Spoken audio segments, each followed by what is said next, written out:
Le management stratégique. Le management stratégique à long terme, c'est processus à plusieurs termes. Analyse de l'environnement, l'élaboration d'une stratégie, la fixation des objectifs et le contrôle. On entend par management l'ensemble des activités de gestion d'une entreprise à haut niveau. Le rôle d'un manager est de prendre les décisions les plus importantes impliquant l'avenir de l'organisation, c'est-à-dire décisions stratégiques.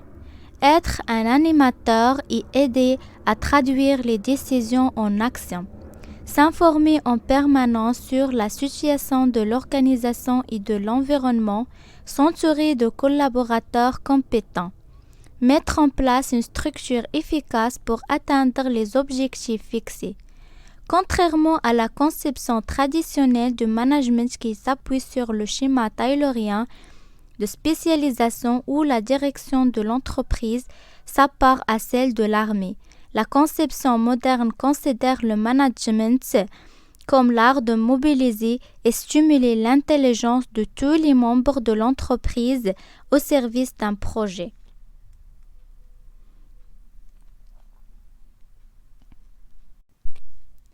Le nouveau management se base sur le dialogue et la concertation. Il implique chez le manager une attitude d'écoute et d'abandon, une autorité basée sur la seule hiérarchie. Le management repose sur deux composantes indissociables, la stratégie et l'organisation. L'une est une externe et est tournée vers l'environnement et l'autre s'associe davantage à une vision interne. Il s'agit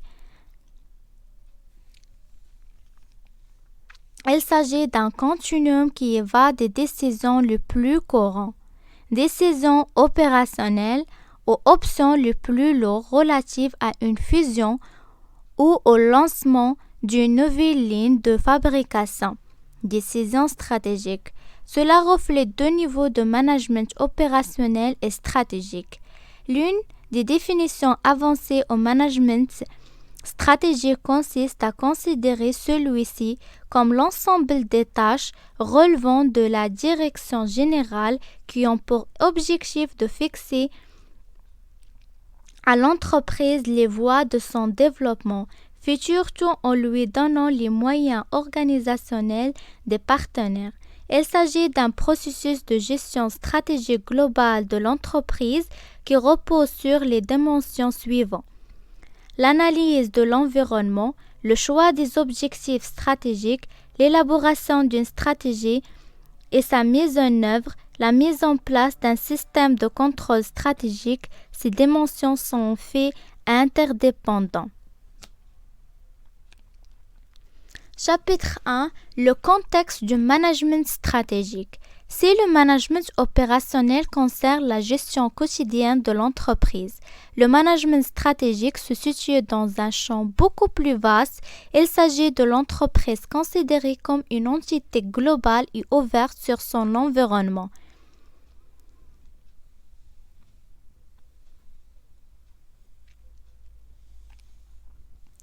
Section 1. L'entreprise en tant que système ouvert sur l'environnement.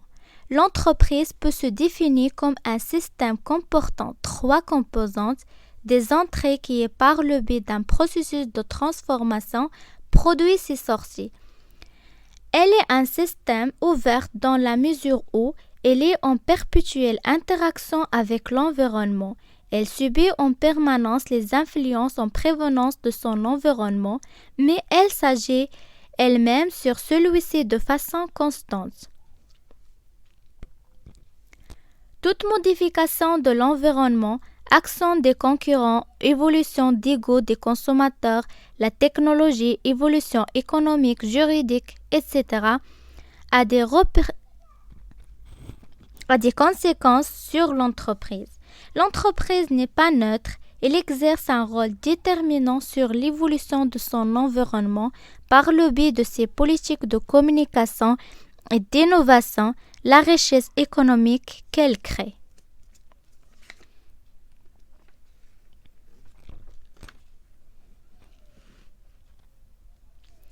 Le développement ou encore la contraction de son activité.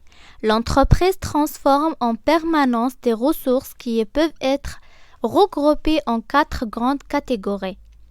Les ressources physiques, des ressources financières, des ressources humaines et des savoir-faire et organisations, des informations internes et externes qui constituent une des ressources clés nécessaires pour la survie de la firme.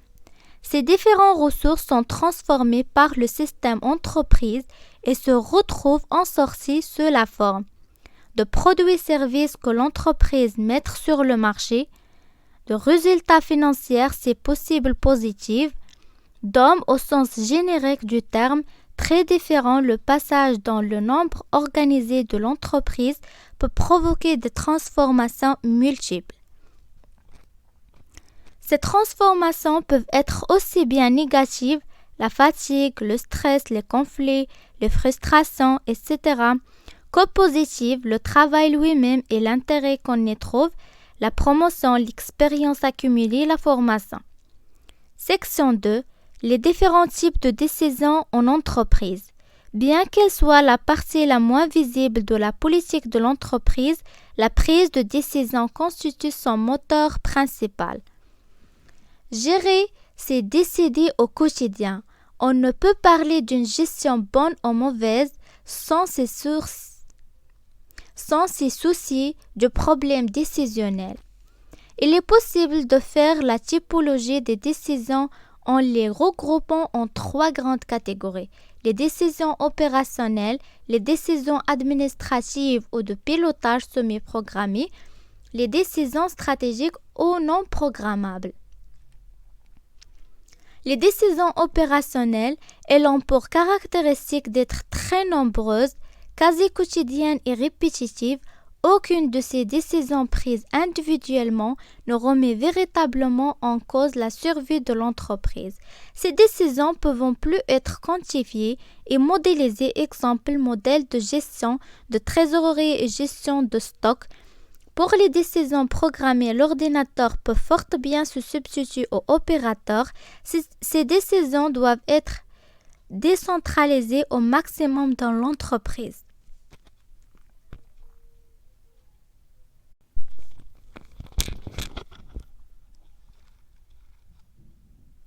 Et déléguer aussi bas que possible dans la hiérarchie afin de me laisser aux dirigeants que les décisions les plus importantes, ça veut dire stratégiques.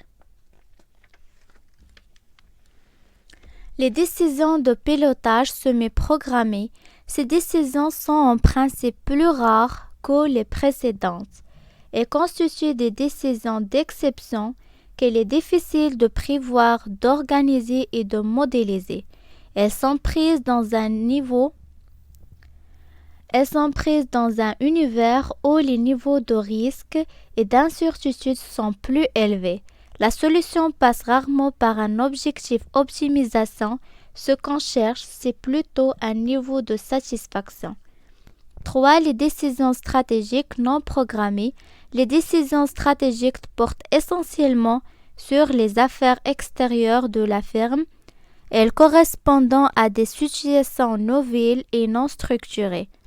Un bon exemple de décision non programmée est donné quand il s'agit de lancer un produit nouveau ou encore quand il s'agit de l'entreprise décide de s'établir pour la première fois dans un pays qu'elle ne connaît pas. Ces décisions engagent l'entreprise sur de longues périodes. Elles sont cruciales à double titre, d'une part par les investissements et les dépenses énormes qu'elles entraînent, d'autre part par le fait qu'elles sont irréversibles.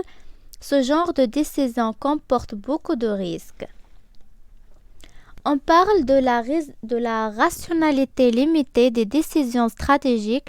Cette limitation est liée aussi bien à des facteurs propres à l'environnement qu'au décideur lui-même. Le coût de changement d'une décision stratégique est trop élevé et peut même mettre en péril la survie de l'entreprise. On les appelle également décisions finalisées. Section 3. La décision, l'information et le pouvoir. En vertu de sa position et de ses relations interpersonnelles, le dirigeant paraît être le membre le mieux informé de son organisation. La possibilité de confier aux collaborateurs des responsabilités est liée à sa capacité de leur transmettre les informations nécessaires. Cela constitue l'une des tâches les plus difficiles car une bonne partie des informations dont il dispose est non formalisée. Décision et information, l'information et le renseignement qui permet la représentation intelligente d'une réalité ou d'un phénomène donné. Elle occupe une place centrale dans tout processus décisionnel. Le manager effectue son analyse, sa réflexion et son choix en fonction de la connaissance qu'elle a du problème posé, c'est-à-dire en se référant à un système d'information qui lui sert de point d'appui. Objet et nature de l'information. L'information ne constitue pas une fin en soi. Elle doit être communiquée aux membres concernés. La transmission de l'information ne se fait pas toujours de façon automatique de son point d'origine au reste de l'organisation. Des facteurs liés en partie au comportement humain peuvent susciter des ruptures dans les échanges d'informations et entraver la communication.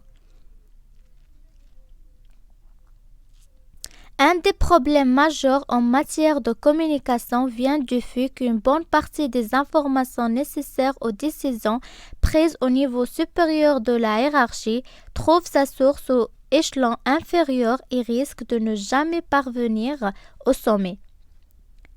La réciproque est également vraie. Des expériences ont montré que 75% des informations transmises du sommet vers la base d'une organisation sont perdues lorsqu'elles se transmettent par plus de 5 niveaux. L'information formalisée de mesures ou autres insuffisantes et est faible pour ce qui concerne la description des situations externes à l'organisation. Le dirigeant ne doit pas se limiter aux informations formelles qui lui sont transmises par voie hiérarchique. Il doit parallèlement développer un système d'information informelle. Les informations circulant par voie hiérarchique dans un sens ou dans un autre ne constituent alors qu'une faible partie de l'ensemble du réseau de communication d'une organisation. 2. Intérêt de l'information informelle.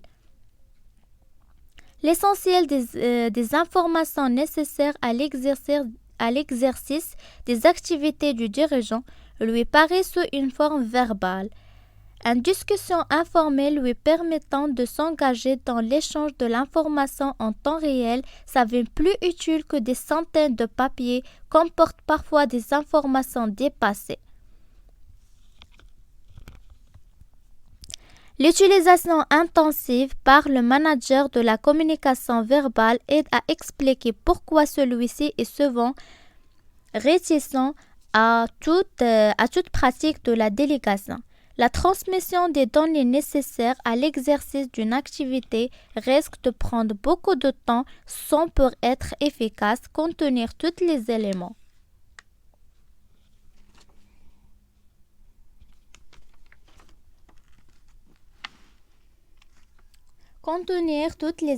Nécessaires. De ce fait, le manque préfère souvent remplir lui-même les tâches qu'elle aurait pu déléguer. Le dirigeant est condamné par son propre système d'information à ce que Mansberg appelle le dilemme de la délégation. En faire trop tout seul ou déléguer à un collaborateur insuffisamment informé généralement, c'est la première alternative qui l'emporte.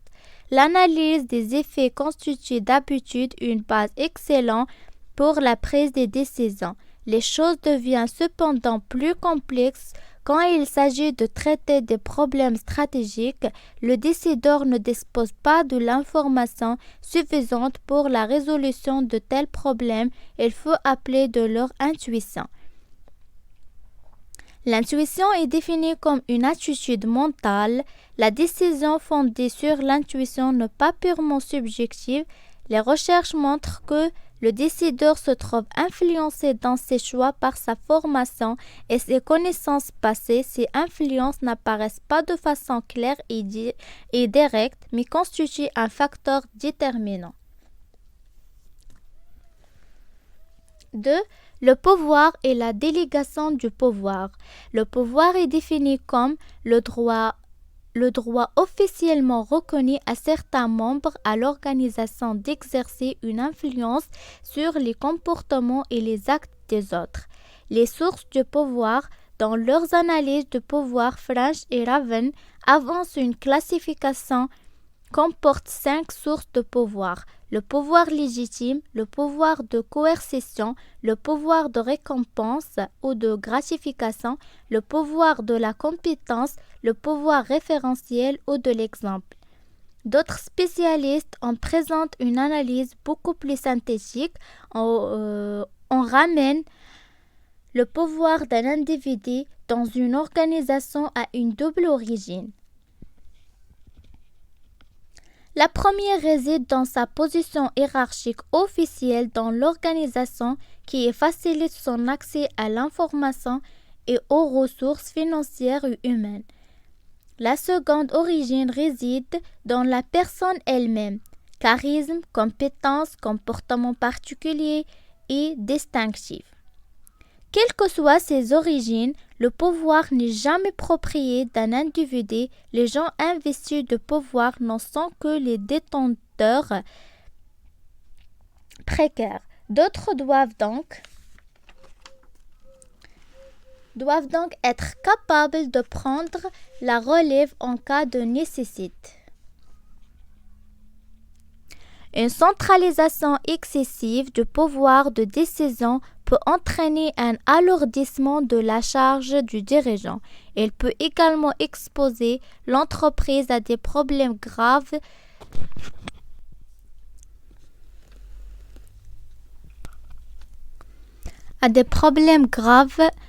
dus au stockage du savoir-faire dans quelques mémoires volatiles susceptibles de disparaître quand elle quitte l'entité.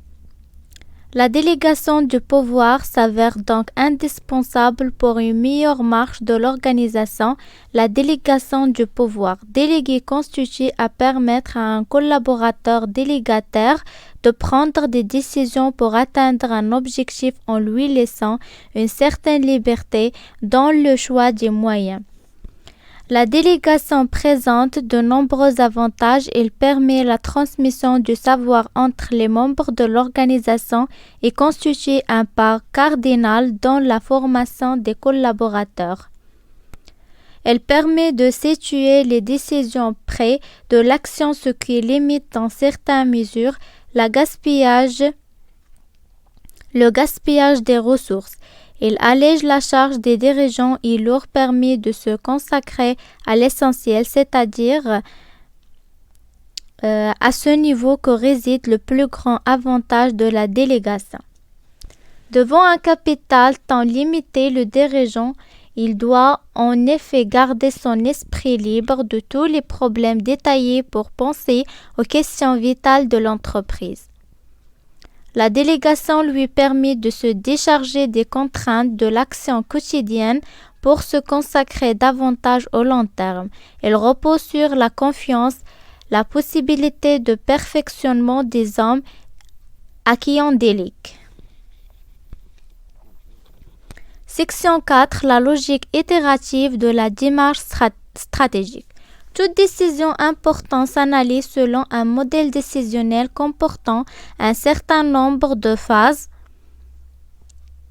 Le préalable à toute décision est constitué par la phase d'analyse ou de diagnostic de la situation, suivie par la phase de décision reposant sur le choix objectif. Il s'agit de passer ensuite à l'action sa mise en œuvre effectuée et de vérifier enfin si les objectifs définis ont été atteints. La phase de contrôle et de la reformulation. Les autres qui ont présenté la démarche de management stratégique, y compris les professeurs consultants de la Harvard Business School, ont décomposé le processus en 4 phases essentielles.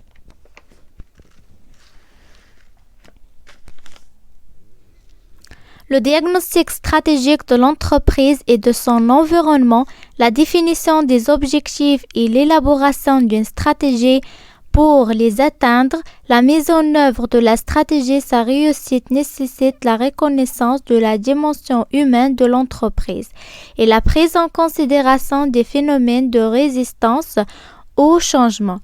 La mise en place des systèmes de contrôle et de pilotage, cette démarche ne peut en aucun cas être considérée comme un modèle fonctionnant selon une suite logique préétablie, mais bien plutôt itérative. Conclusion, la démarche de management stratégique ne peut être utile que s'il permet aux dirigeants de prendre des décisions améliorant en permanence la compétitivité de l'entreprise, assurant sa survie et son développement futur. Elle doit aider à comprendre les principales tendances dans l'évolution de l'environnement et permettre d'avoir une idée sur l'avenir de la firme en fonction de l'évolution du marché, de la technologie, des stratégies probables, des principes concurrents, etc.